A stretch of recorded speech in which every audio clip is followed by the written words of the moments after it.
Hi, Mark. You must feel very proud of your team and your players, and very disappointed with that VAR call. Yeah, but if it's the right call, it's the right call. So look, I think go back to the start of the game. I think when we were looking at United, they've got some. I mean, they're blistering on a counter attack. So you've got to be careful how soon you open up. And if you open up too soon, they can then destroy your confidence for the rest of the game. So we had to be careful a little bit, sort of trying to block spaces and trying to make them have to work really hard to create anything. And I thought we'd done that to a degree, but really didn't participate in the game as an attacking force for the first half, really. You've got to stay in the game, and then you can make changes afterwards. But first goal, you can concede a goal. They've started to move it. McTominay playing, obviously, he's not trained all week. Apparently, he's trained Friday and then Saturday, and then he's played today. But he gives them something different because he runs through the game. Bruno Fernandes tries to control the game. Mainoo's a young kid who's come in that looks like a real talent. So you've got Højlund up front, who's a physical specimen but runs and presses. You've got a load of different. You're talking about upwards of 60, 70, 80 million pound each of them. So there's Rashford off that left hand side who's got blistering pace. So if you open up and give him any space, then So we've got to be in positions to try and block off before we can start to build. So when we got the ball back, we gave it away too quickly, so we couldn't build anything. Ball gets played up to the strikers, and it was getting turned over too quick, and then they were penning us in. So you can see the first one, and then obviously gets a half time. 1-0's not too much of a disaster. But to concede the second one like we did was really poor. And that's just people switching off and not doing the jobs. But, you know, I think we were sort of coming to terms with the game at that point. Second half made a change in terms of the setup, but we were starting to come to terms with that change and how it was going to impact, or how we were going to try and impact the game in a positive way. And then we conceded the third goal. And then just as we're trying to get ready to make changes again to give us some attacking threat. So 3-0 down, and then we start to play a little bit, which is, you know, you look at it and it's easier to play when you're 3-0 down. That's what my managers used to say to me. And we ended up getting a really good goal, actually. Fabio Tavares puts the ball in and Ellis just sweeps it into the net. And that sort of looked like it could be a consolation, but, you know, it was a really good goal, well worked. But the second one where Callum O'Hare hits it, and I think it comes off Wan-Bissaka's shoulder and loops up into the net, and you're a goal away from that, then it just gets everybody's tails up, the supporters are involved, and that's what we were after. And, you know, we ended up making some, it was much, much better. They started to drop away, but they, you know, in certain areas of that field there, they'd started to go, they were leggy.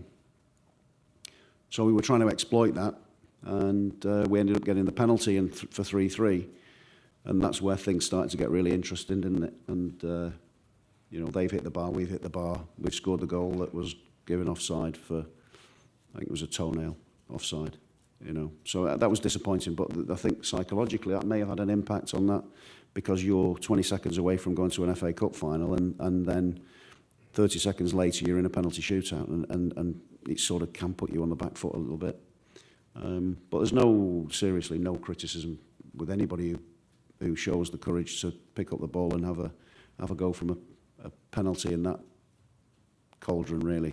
So it was what it was, is what it is. We've got to move on, and I just think I'm really proud of everybody. You know, players, staff, supporters were absolutely outstanding. This FA Cup run will be spoken about certainly in Coventry City circles for a long, long time. So whilst I'm disappointed for everybody, we can't be too down about it. We've shown we've gone toe-to-toe with the Manchester United side when we're 3-0 down and come back to 3-3 and almost won it with a fourth, and lose it on a penalty shootout, which can happen, as we know.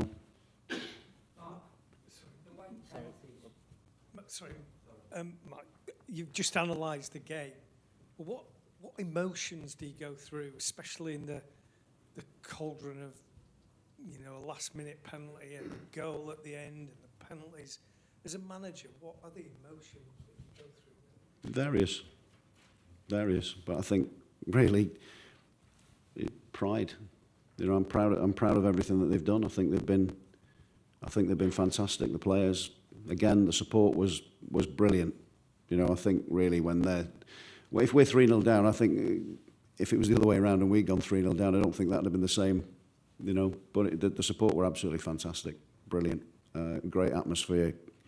The emotions, you go through a whole range of emotions, that's for sure. But yeah, I've got to say I'm really proud of what they've done. Mark, you had the same thing with the penalties, if I'm not mistaken, against Luton last year, where they kicked towards their fans and they kicked first. And statistically, the side kicking first seems to win many more. Do you think it's too skewed in favour of one side, that in a big game like this? What do you suggest? That you toss one coin and the team says, OK, we'll kick first, and then the losing team kicks towards their fans. It is what it is. You've got to deal with it. I mean, yeah, it could be, but you've got to deal with it. It's really difficult. Had he cut his toenail, we wouldn't have been talking about penalties. Well, looking at the bigger picture, what can the players take from the conference of today and prepare for last year? Moving forward, because this is a club that looks like it's on the up, but it's moving ever closer to getting back to the top table of English football. Yeah, I think you know, any given day that we can perform like that, because we perform like Manchester United, you know, for that last half of the last hour, and that's what I'm proud of. You know, I'm proud of that. I think the quality that we showed, you know, the way that we moved the ball, the way that we showed courage getting on the ball and playing through them, playing round them, getting good quality in the box, having chances. Great execution. I mean, Torpy's shot that Onana had to save, I mean, if that had gone in, that was, that would have been special. But I'm just proud of the way that they took to the game. But if you do that from the start, if you can do that from the start, then, and I think there's a bit of sort of the unknown, you know, because you don't know, you don't play against that opposition every week.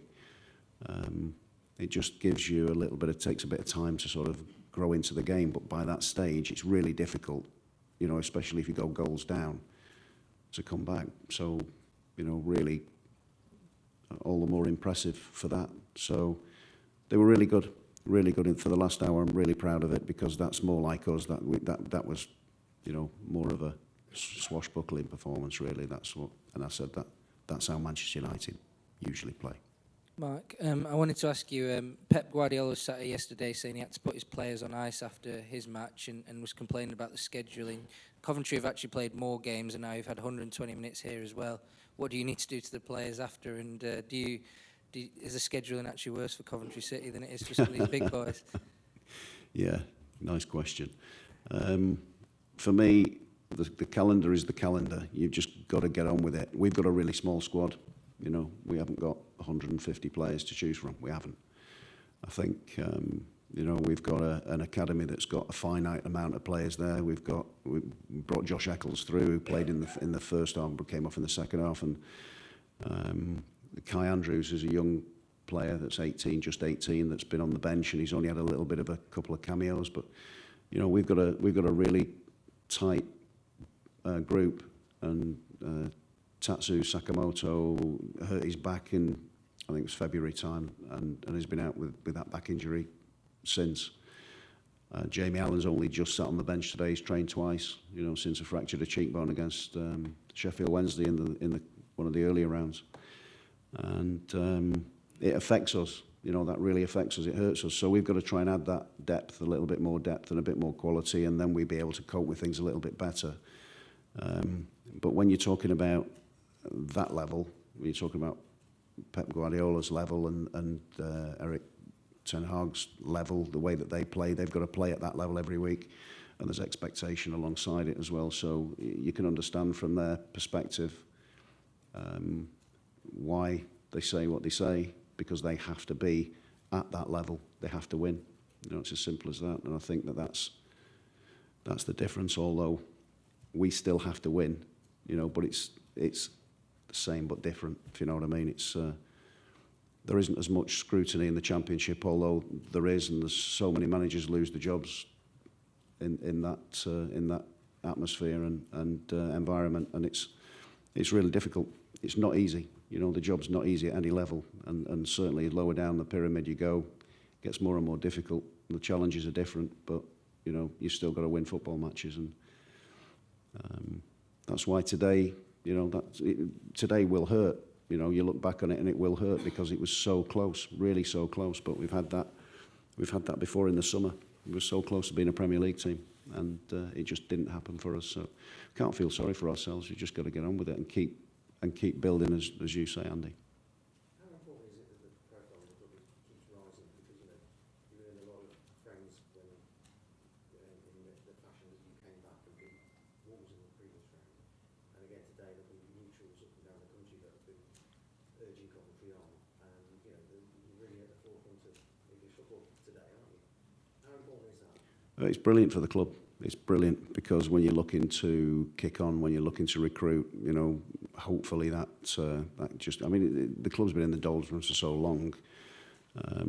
You know, we're certainly out of that. We're certainly out of that period, and we've got to, you know, we've just got to keep moving it forward, which is why we won't feel sorry for ourselves. You know, we won't allow that to happen, and we'll just move on and move past it, and, you know, try and build into an exciting end to the season for ourselves to then go again next season, because next season again we've got to recruit again. We've got to start to look at what we can do from this point onwards and have a really good look at that to see where we can go. But again, you know, really that's for the future. Today is just dealing with what's just happened and getting ready for Wednesday. How was Fabregas just last week? Was he injured? Yeah, he was injured, yeah. It was his ankle, but I don't know. I mean, he just wasn't moving right. You know, he wanted to stay on, but he just wasn't moving right. So I think he was certainly not right. So we had to try and make that change there because that right-hand side was looking really profitable for us. You must have been really pleased with the impact of the substitutes. They were brilliant, honestly. The lads who came in, picked up that mantle and really had a go. And I think they showed, you know, the disappointment. Clearly they'd have been disappointed not to be starting the game. But they've given themselves a real chance for the rest of the season now and moving forward. So honestly, I'm really, really pleased with the day's work from the boys. But yeah, it's really, really unfortunate. But the supporters, like I said, the supporters were a massive part of that, and they'll remember that for a long time. Any more? Okay. Passing the microphone.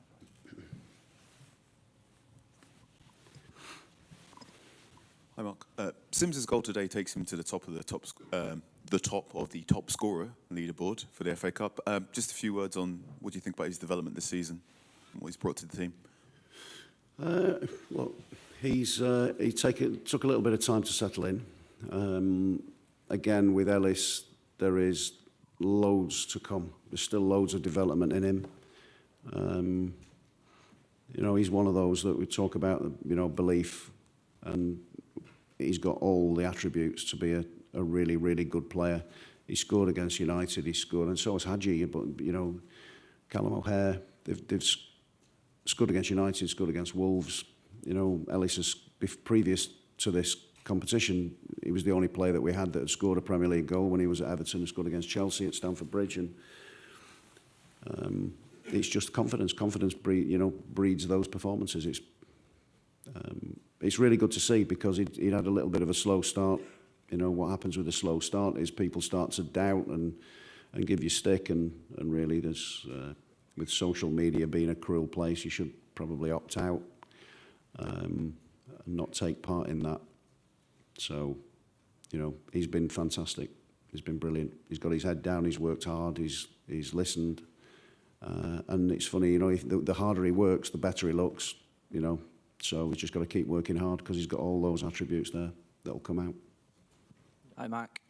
Can I just ask, were you surprised with how Manchester United fell away?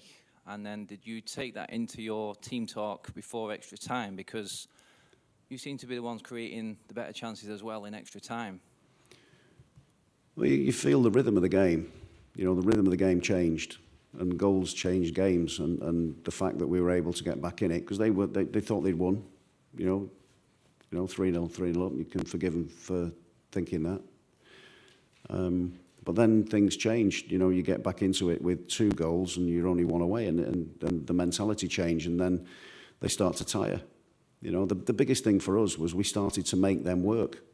You know, and if you don't, and they allow them the ball, and it's easy for when you're in possession of the ball, it's really easy. If you're out of possession of the ball and you've got to run, you've got to work. That's difficult. Psychologically, it's different.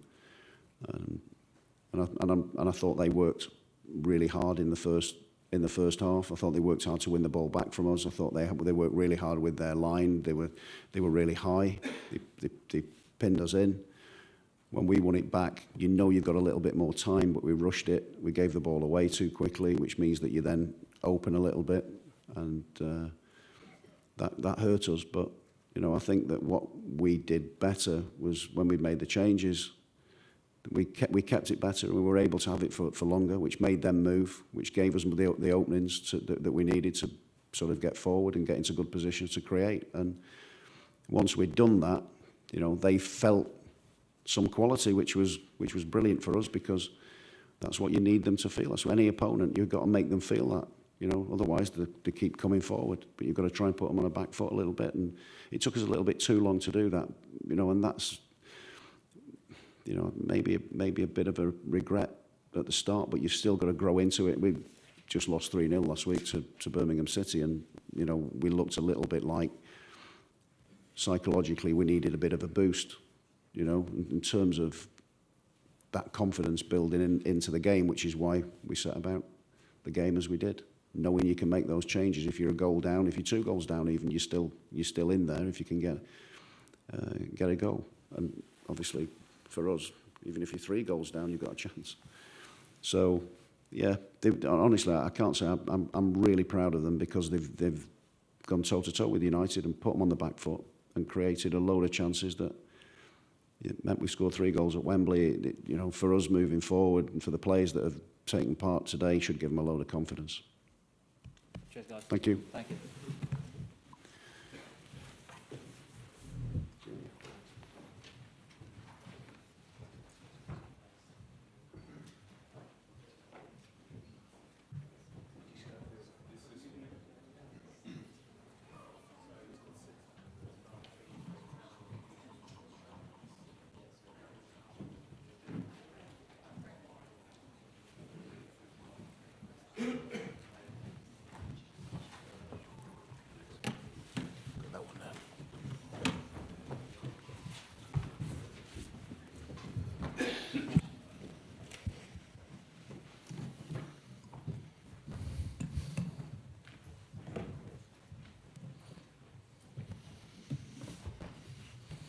Okay, Neil.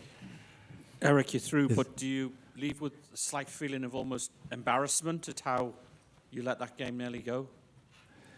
So, mixed feelings is clear, but it's a huge achievement to be twice in a FA Cup final in 2 years. The last 20 years, United was 5 times in the final. Now we are 2 times in 2 years, so it's a huge achievement.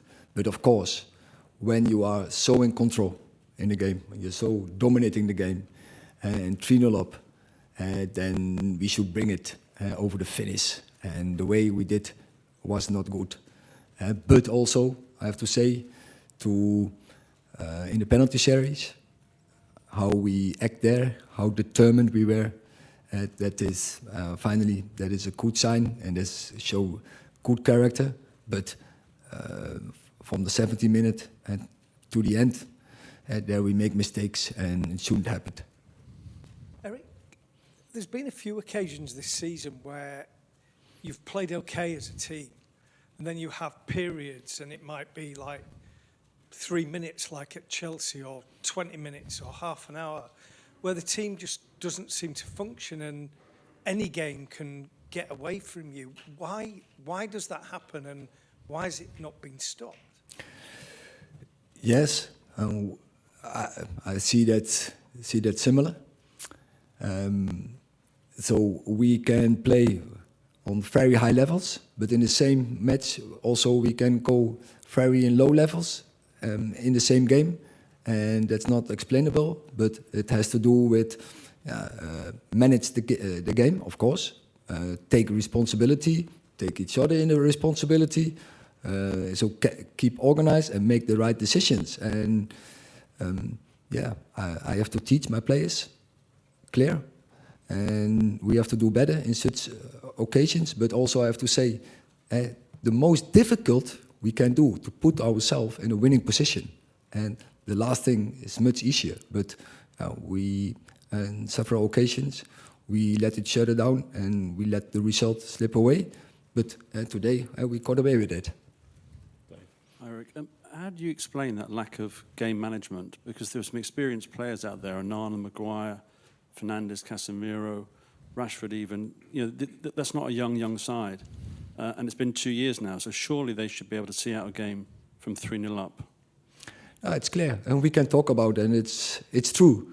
But I see also the flip side, where we are 70 minutes, we're playing to good levels. I see also the flip side, where we 2 times in 2 years we are in the FA Cup final, and is now take advantage from this. That we have to go to that cup final to and have the belief we can win, and we can do it. We showed lately in the Emirates, where we put ourselves also in a winning position, where we could have scored a second goal. We showed last season in this cup final that we had a really good opportunity to win this cup final, But yeah, we play against probably the best team in the world. So yeah, you have to play 90 minutes and extra time to your highest levels. Otherwise, you don't have a chance. And so we need a team, put a team out who taking that responsibility, and we have the players to do it, but they have to believe from the first whistle till the final whistle. Can you understand why Manchester United fans, many of them, will be embarrassed at the way you've got to the final? Obviously, they're happy you're there, but embarrassed at the manner in which you've made it there. No, I don't. I can't see that word because in the end of the day, it's about the achievement. And yeah, I see the mistakes we make. We can't look away from it, but it's not an embarrassment. It's, as I say, it's a huge achievement.